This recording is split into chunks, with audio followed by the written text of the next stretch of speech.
Hi everyone. In this video I'm going to show you how to use your surveys on other platforms than on the iPad.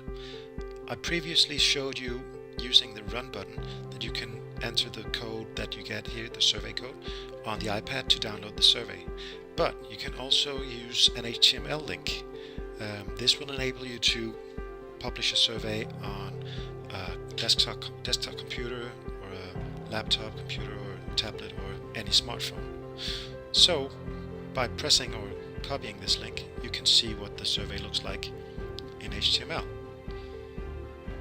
You can try to take the survey just to test it out.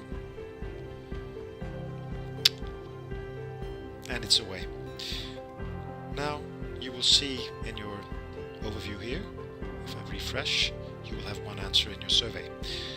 But, for instance, if you want to use this as in kiosk mode, as a kiosk solution, you may not want people to answer more than once.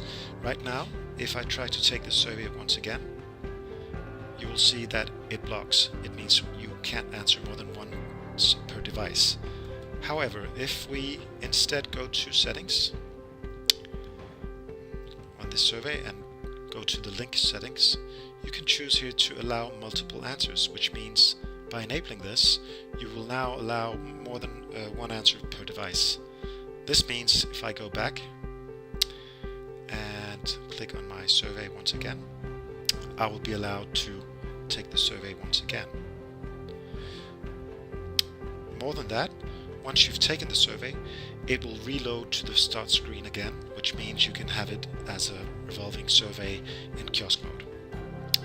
So that was the link settings. I hope you enjoyed. Thank you.